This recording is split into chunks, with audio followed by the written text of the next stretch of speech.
lead to, the high numbers of suicide rates and dependency issues that come up, and all the different things that that our brothers and sisters in arms are dealing with, because they just, you get out and you don't know really where you fit in, and like you say, that skills gap that can occur, because chances are we're not going into what we did in the service. I was a combat medic.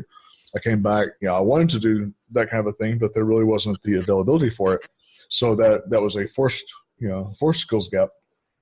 And so then I had to find something else, and and I had to work my way up. So I'm glad that you're plugged into these programs that's helping vets to overcome those things, because it's not an easy problem. I mean, it's a very discouraging problem, and that the more that we can do to help people is just going to be the perfect solutions.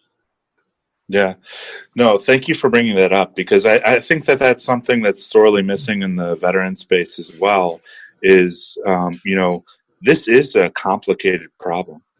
It's not just kind of binary. It's multidimensional, and there's lots of different facets to it. There isn't going to be kind of a silver bullet magic answer. It's going to take hard work. It's going to take collaboration. It's going to take people working together to try to solve this issue. So the more people kind of compete, and competition isn't a bad thing. Competition inspires innovation and creativity and all of those sorts of things. But at the same time, if we want to achieve this goal, we really need to kind of come together and tackle it from different angles. Oh, agreed. Now, as far as kind of looking at the legacy concept, is this something that you think people should look at and deliberately consider, both on a personal and business level? Just really spend some time and energy, sort of contemplating on that, what they're doing that's going to build their legacy? Yeah, absolutely. I think, even just becoming a better person, right? You need to wrestle with who you are and look inward. So I think that kind of looking at all those things will definitely help with kind of creating your legacy. But I think I've heard quite a few things on your show, because I have to admit I wanted to know what I was getting myself into when I came on. But with legacy, there's so many different kind of things. There's kind of the your family, what you leave behind with your family. So like for me, one of the things the philosophies that I have with my daughter is not necessarily just making the world a better place for my daughter, but making my daughter a better person for the world. Sure. So she's also my legacy. So not just the impact that I have in my community and helping other veterans and those kinds of things, or even helping the local economy, but I'm going to create an awesome human being that's going to go out there and do great things too. Sure. Yeah, and that's a very real sense of what legacy is through our children, our progeny, that we're enabling them, and we teach them and educate them and instill into them the beliefs and the traditions that we hold true, and hopefully they will follow those things and then build upon them. So it's a very direct sense of what legacy is all about. Yeah. So how do your views on legacy affect what you do with your business? That's a really good question. I think it comes down to values, like a value system. Right. And in the Marine Corps, it's the three value sets that are kind of hammered into us the most are kind of honor, courage, and commitment, I believe. At least those are the ones that kind of stuck with me the most. And I think that kind of having the courage to do the right thing isn't always easy. And in fact, I think that sometimes that's really hard to do. So I think that kind of comes into play. Honor, kind of, being integrity, telling the truth, being upfront. I think sometimes that doesn't always come off the right way with people. Sure. Sometimes maybe I'm perhaps a little too blunt. But, I think that there's some value in that. I think most military people can understand that, Sure. cut to the chase, come right down to it. And that's how I am with my guys, the people I work with. I'm very truthful. I'm very upfront with them. I expect them to do the same to me. And I think that has a huge effect on OpSiix and what we've done. And then commitment. This is a hard problem to tackle. It is not easy. There have been some trying times. There have been long nights. I thank God my wife is absolutely amazing. I would not be able to do this without her.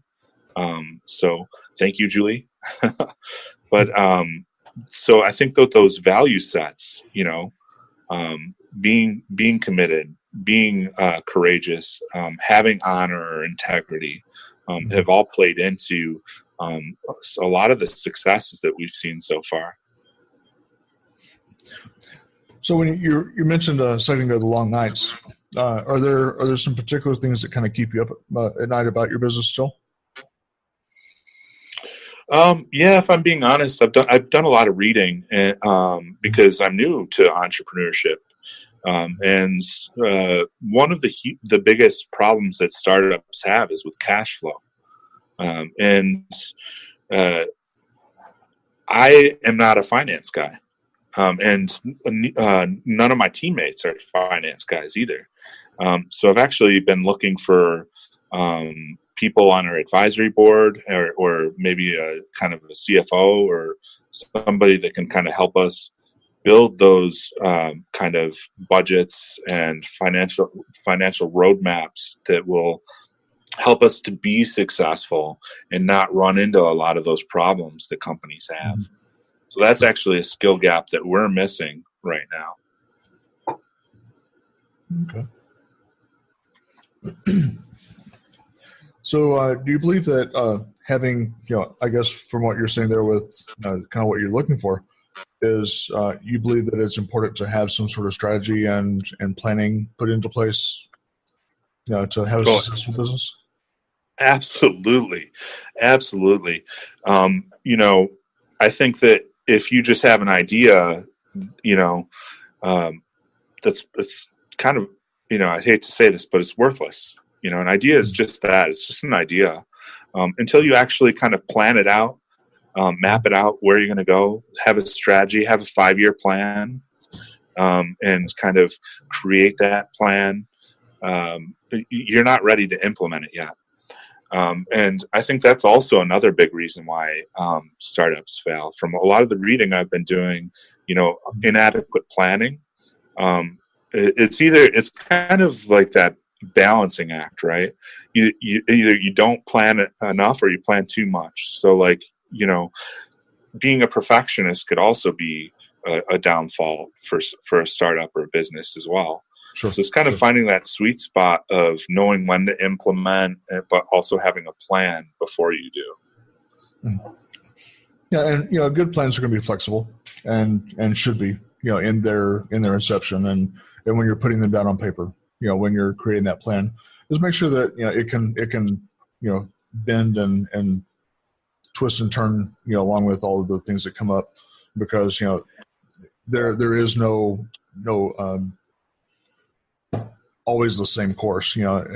Every business follows a different course, and so there's not just a one size fits all for that. So it does have to be flexible. Yeah, I'm so glad you said that, actually, because I think that's a big part of why veterans tend to be more successful than their civilian counterparts with starting businesses.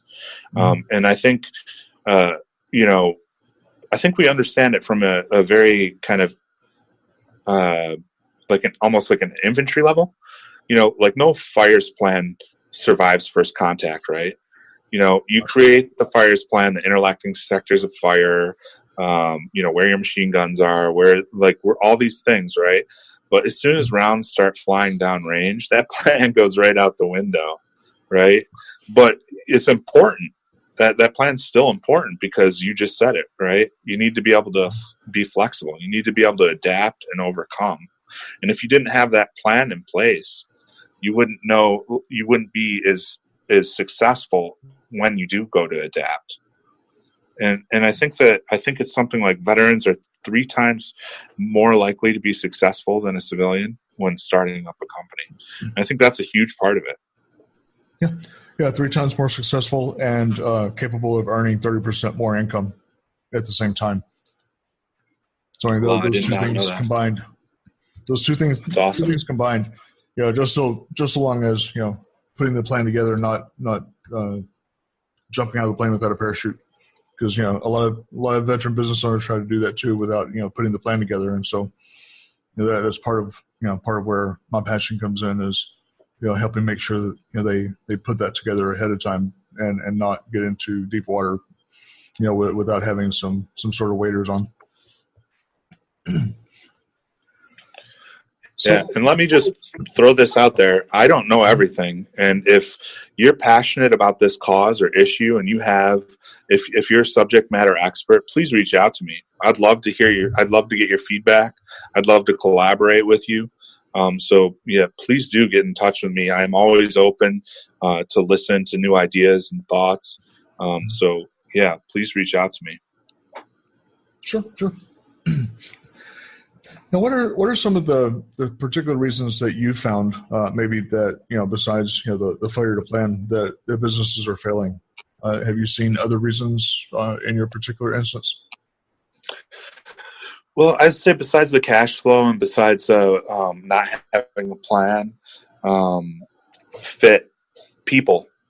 Making sure that you have the right people, the right mix of people in your company. I'd say clashes of personality is a huge part of it. So, really kind of, and lack of empathy. You should be able to put yourself in somebody's shoes and walk a mile in their shoes before you kind of cast the first stone or judge them, right? So, in my opinion, you need to kind of become a purveyor of behavioral science if you're going to be in any kind of management position. You need to understand introversion, extroversion. You need to understand learning styles. You need to understand how those learning styles correlate with communication styles, and all those sorts of things. Actually, I think that there's kind of a common misconception by a lot of people where introversion and extroversion is thought of people that are either not social or extremely social. And that's just not the case. Introverts like to socialize just like extroverts. I think the main piece of introversion and extroversion is risk aversion. Introverts are more risk averse. Extroverts are not as risk averse. So an introvert would prefer to socialize kind of an intimate dining situation, whereas an extrovert would probably prefer maybe more of a bar or something like that. So kind of understanding those things about people, so let me put this in a business sense. If you're tasking an introvert with something, or you're going to have a meeting with an introvert, right? So something an introvert might appreciate more than an extrovert is sending them a bulletized list of what's going to be talked about, like 24 hours to 48 hours in advance, to give them time to chew on it and think about it and come to the meeting prepared. An extrovert's probably not going to care about that as much, right? Mm-hmm. So kind of knowing those things about your people and having the right fit in your company, I think is extremely important. You're spot on. The people that you have in your business are certainly a very important and integral piece of the puzzle. But then also, knowing when to get out of your own way, I think is a big deal. It's something that that's part of my big struggle, because I like to have my fingers in in the pie with my business all the time. And so getting out of my own way sometimes is the thing I have to remember, because